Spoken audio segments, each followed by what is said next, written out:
Hey, what's up friends? How's it going? Ash here. Welcome back to Gents. A little bit ago, I did a video about 10 different designer fragrances that to me are perfect. I wouldn't change a thing on them. Today I'm doing the same thing except with niche and indie. Now when I say that these fragrances are perfect, what I mean by that is actually what I just said, that I myself wouldn't change anything on these. I think that what they're made to do, they do perfectly.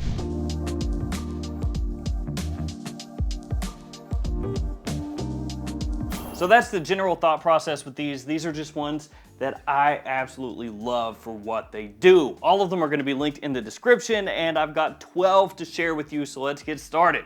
First, fragrance, and I know, when it comes to this brand, okay, there's a lot of stuff to unpack. You can read into it if you want, and I will be the first one to say I think a lot of fragrance, you can read more into the brand if you want. Shouldn't be too hard. You go ahead and use that old Google, you know, search yourself up some stuff. But yeah, I will say most of the fragrances from this house, I think for the price point, you know, I think you could probably spend your money a little better. But I love this one. I always will, and I'm willing to take that bullet for this fragrance. Bleecker Street from Bond Number 9. Name? Bond. Big old Bond. They've got a lot of fragrances and kind of pricey at full retail. And you know, a lot of people will say, the quality just doesn't seem to be there for the price that I'm paying. Yeah. They do, though, have star bottles. Bleecker Street, though, this is the one. This is the one that I like the most. There are other good fragrances from the house. I'm not saying this is the only good one. Centerpiece for Him is good. I actually think BondNumber9.com is good. New Harlem is good. Chinatown's good. They've got some nice ones. But Bleecker is my favorite. This one is one of my go-to springtime scents. Now, it's got kind of a grassy aspect to it, so when you spray it on, it's got this like green grassiness. It has blueberry in there as well, which gives it a nice little pop of sweetness. As it dries down, you get some suede leather that comes out. And yeah, it does smell similar to Ralph Lauren Purple Label. That is true, and I like Purple Label a lot also, but Bleecker Street for me lasts a little bit longer, gets a little more attention, and is the one that I gravitate toward more often. So in my mind, you know, I just have Bleecker Street etched as like one of my all-time springtime fragrances. Once everything starts to open back up outside, it starts to heat back up, you get some flowers blooming. This one, this smell, is like permanently associated with that in my mind, so I gotta go with this one. Let's see, what next? Tammed Owl from Diptyque. And this one, even at full retail, not too bad. At different points in time, you've been able to find Diptyque fragrances at discounters for a pretty good price. Sometimes you can't though, so you know, don't take that as being set in stone. You can always get these for great prices at discounters. Sometimes you can't, but like I said, even at full retail, it's not crazy expensive. I think it's right under 200 bucks, and in the world of fragrances nowadays, it's not that bad. And this one that I have right here, this is the Eau de Toilette. There's also an Eau de Parfum. Apparently I can't take the cap off. There's also an Eau de Parfum of this one as well. And it's not crazy complex in terms of how this comes across, but it is really cozy, soothing, also classy, really nice casual fragrance. There's a good amount of sandalwood in there and cypress as well. A wonderful, wonderful woody fragrance that I think, again, for the price point, is a steal. I think it's $180 for a 100 ml of this at full retail, and then a 50 ml is like $130, I think. And the Eau de Parfum's a little bit more than that, but still, really, really good stuff. After that, we have Ormond Man from Ormond Jane. This is a great everyday fragrance. I think it would make a perfect signature scent for a lot of people out there. It's another modern, woody type of scent profile.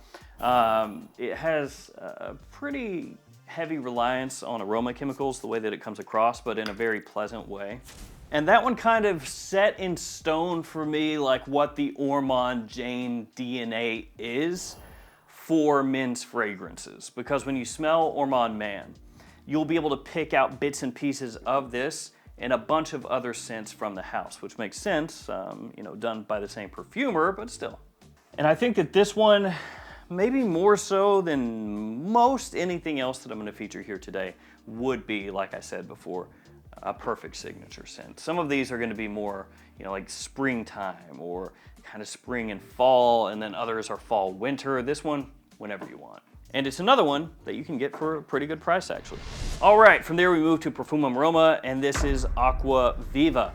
In the US, for a while, it was kind of hard to get Profumum Roma. You know, it wasn't carried a whole bunch of places, and it was fairly expensive, and it is still fairly expensive, but it's a little easier to pick up nowadays. Like Joma Shop will carry them. I think Max Aroma, just a number of other stores, so you can get your hands on them. Because back years ago, I had ordered a number of Profumum Roma fragrances. This is one of them. I had to order them from Europe, basically, and that was fine. You actually got a decent price, but then you kind of lost out on that decent price with shipping. You know, you made it up there. It was like, oh man, that was a good deal on that fragrance. How much to ship it? Oh, 80 bucks. Oh. It's not as good of a deal now, but I guess I'll take it. So this one is lemony. It is lemon forward. And if you like lemon as a fragrance, you gotta check that one out, because that is one of the best lemon fragrances that has ever been made. And the quality, really good. And Profumum Roma, what they were known for quite a while was performance. I know we talk about that with Montal, Mancera, but you get a lot of performance here too. So yeah, you get walloped with that big punch of lemon as soon as you spray this on. It smells fantastic. You know, it doesn't lean too far into that like lemon head, lemon candy, lemon drop side of things. Sometimes lemon fragrances will lean over toward that, where it's just very like sugary, and comes across smelling inauthentic. But it's also not too sharp, because sometimes with lemon notes and fragrances, it'll be very bitter, very sharp. Instead, this one is round, it's smooth, it is sweet, but also fresh. Smells amazing, really good for spring and summer. A perfect fragrance that is not niche, and actually it's not perfect, but it is mine.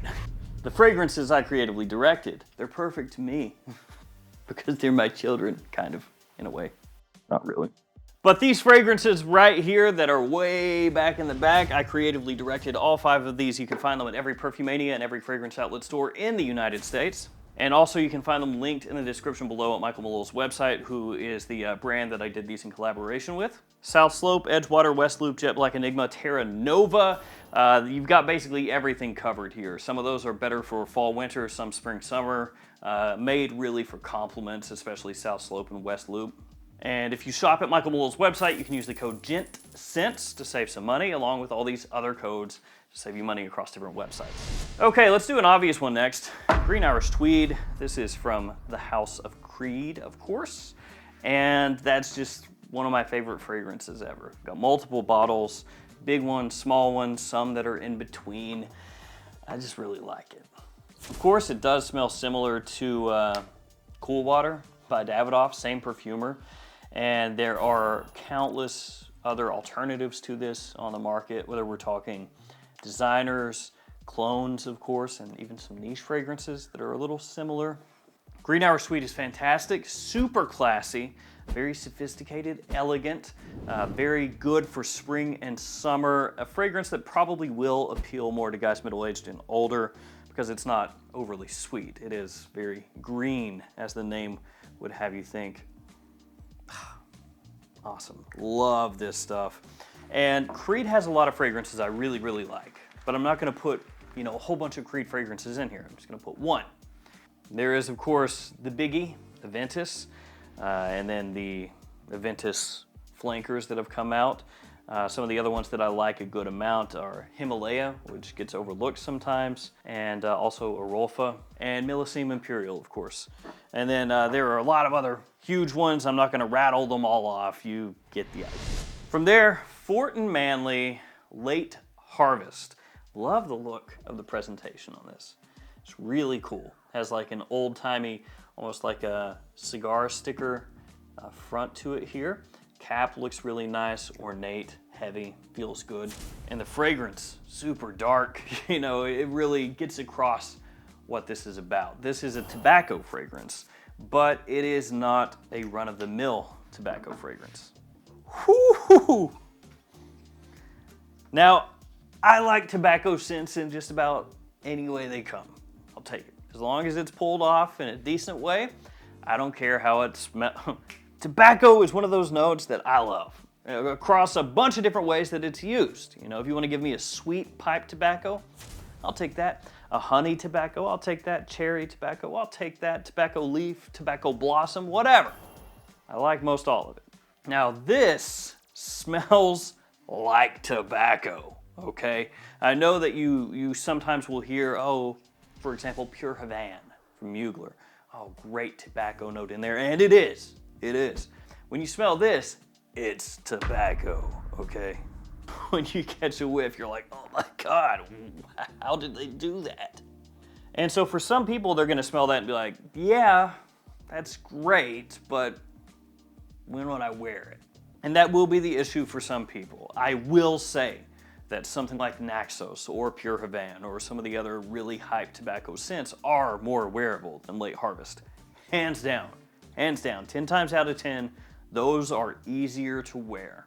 But when I smell this, it's just such an experience that I wouldn't change it. And you gotta have some balls to put something like this out, honestly, because if you're doing some creative direction, like I just harped on a second ago, these ones over here, and you get something in like this, and you think to yourself, wow, that is sick, but is it gonna sell? It's a gamble. It is, you know, to put something like that out. It's something that has to be celebrated when it's done because, you know if they change things and make it into a more standard tobacco, it's gonna move more bottles, right? It just is. This one, you know that people smell it and go, wow, that's so realistic. No, I don't want it. But I love it, and I'll go to bat for this. I think this is fantastic and a great change of pace against a lot of the other tobacco scents out there. After that, we got Memoirs of a Trespassee from Imaginar Authors. That was annoying. Imaginary Authors, Memoirs of a Trespasser. This one has Madagascar vanilla, Gaiac wood, myrrh, bergamot, benzoin resin, ambrette seeds, and oak barrels. All in the back there. Big fan of Imaginary Authors. And this is one of their best. It's one of the first ones that I got from the house. I think it was either my second or third that I purchased. The first one that I bought was Cape Heartache. I remember that, but I don't remember if this was second or third, but it was early on. And this is for lovers of a smoky, rich vanilla. But you have to enjoy those aspects, the smoky aspect, and that almost, black vanilla, the way it comes across. I think it is amazing to die for. Fall and winter time, absolutely stunning. And to me, the best from Imaginary Authors are Cape Heartache in this one. Those are like my 1-2 punch from the house. Both of them for fall and winter, both pretty unique, both really well done. I know that some of the newer releases from the house have gotten more hype, more love, and some of those are good as well. But this stuff just really is just 10 out of 10 for me. So gotta go with that one. It kind of matches up nicely color-wise here. All right, next up we have one from Fragrance Du Bois, and this is Oud Intense. Now, this is pricey, okay? This is really, really pricey.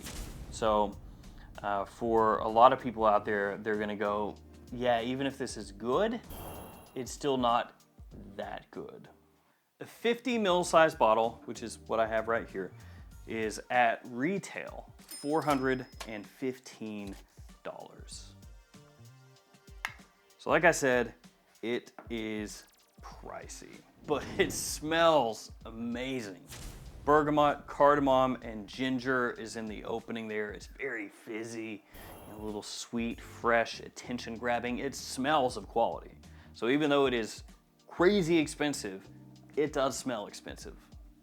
It smells to an extent like an extremely high-end take on Declaration by Cartier or Voyage d'Hermès from Hermès, both of which I like a lot. So you can see kind of why I like this one, because both of those I really enjoy, especially the Hermès.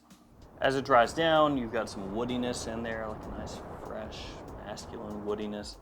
I know that it's called Oud Intense, so you're thinking, well, Oud is in the name, Intense is in the name. It's probably gonna be a little funky, huh? A little animalic, a lot of that oud coming across, and actually, no, not really.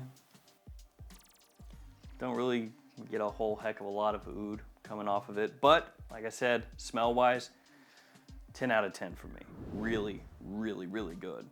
So if you can stomach that price point, this stuff is killer. And this is one kind of like the Ormond Jane over here that I think you can wear year-round. Okay, we will move on to something more affordable, more attainable. You or someone like you. This is one of the niche fragrances that at a full retail, not that expensive. You can find designer fragrances more expensive than this all day, every day, even at retail. And you can find this at discounters sometimes for a really good price, actually. I think the quality is great. It is really uplifting. It's extremely green. Gotta be aware of that. This is very minty, very minty. So if you're not a fan of mint in any way, shape, or form, it's not gonna be for you. You're not gonna like this. Thankfully, I like mint. I like it a lot. And so this stuff is kind of a staple for me. You know, this is, I would say from the house, probably the one I reach for the most. And this is a house, État Libre d'Ange, that has kind of a reputation of putting out weird stuff. And they do have some weird fragrances. Some of their scents are avant-garde, attention grabbing, you know, they're weird just to be weird, some of them. But it does well because, you know, it gets the brand name out there, it gets them some recognition. But then they also have a lot of fragrances that are just really well done for a very attractive price. So they got a little bit of both, you know, they got some real funky, weird stuff, you know, their experimental side, and then they have some fragrances that are just nice. And this is nice. So you may have heard of, you know, Secretions Magnifique, for example, and read about that one, and, you know, seen people reacting to how awful it smells and all that stuff. And you may think, well, that's just kind of the house, right? They make just stuff like that. No, they've got some really wearable stuff, and this is one.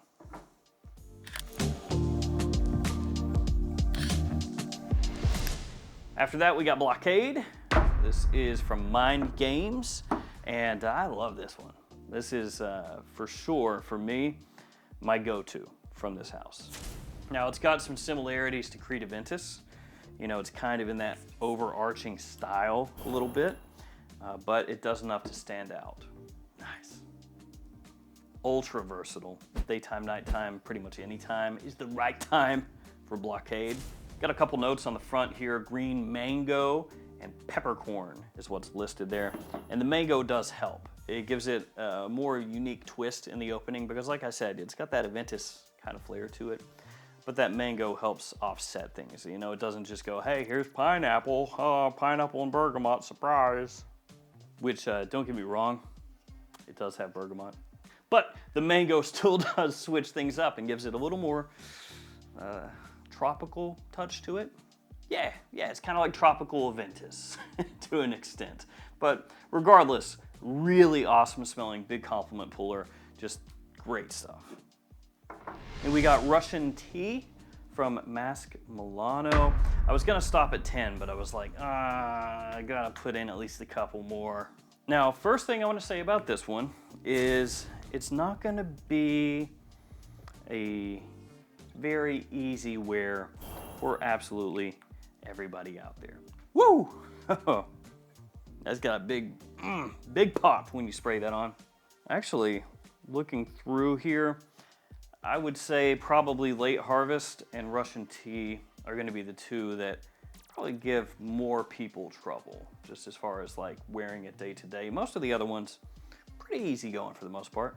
So what's up with this one? Well, it's got a smokiness to it, a smoky aspect, a leathery aspect. There's birch in here, there's tea, of course, hence the name.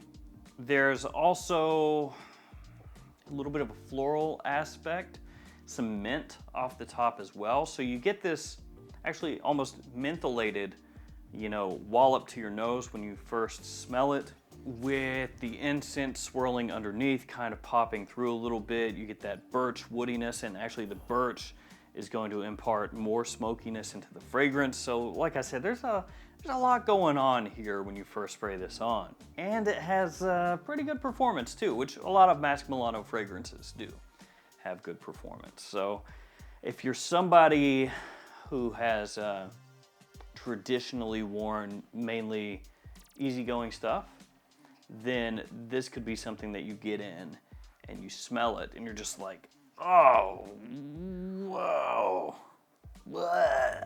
But if you're looking for something a bit different, this fits the bill, and I think that it's a really unique fragrance that stands out and smells amazing. But I would be cognizant of where I'm going, what I'm doing when I spray this on, because I wouldn't want to go too heavy with it. All right, last but not least, Juby from Amouage, and this is the Extrait version of Jubilation. Jubilation 40. It is no longer 25. It's gotten older. It's actually just the concentration, but whatever. So Jubilation to me has always been kind of like the crown jewel to an extent of Amouage for men's fragrances. Now, a lot of people would say it's Interlude, you know, the Blue Beast, all that stuff, and Interlude is right up there also, along with a bunch of other Amouage releases. Man, they've got some killers in that catalog. But I feel like for when I started to get into Amouage years and years ago, Jubilation was kind of the one, right? It was the king's fragrance in a way, the way people talked about it anyway. And so in my mind, it was like, oh, Jubilation, you gotta get that one. And I got it, and it didn't let me down. It's got that delectable kind of syrupy sweetness, that berry sweetness when you spray it on, resins, and just a lot going on, honestly. Very warm, extremely opulent and rich smelling, but still wearable. And this is that, but made even more so.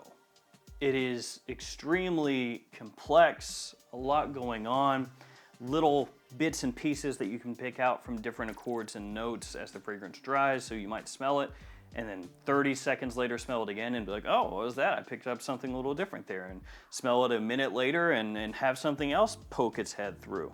A lovely fragrance, absolutely fantastic. And of course, with this being an Amouage, being an Extrait, you don't have to worry about performance or anything. It is a bit pricey, but it's worth it.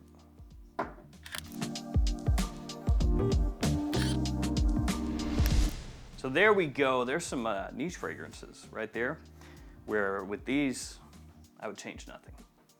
There is nothing that I could suggest here to improve these for my own taste. I mean, you know, Tam Dao, the Eau de Toilette, a lot of people would say, oh, it's not strong enough, blah, blah, blah.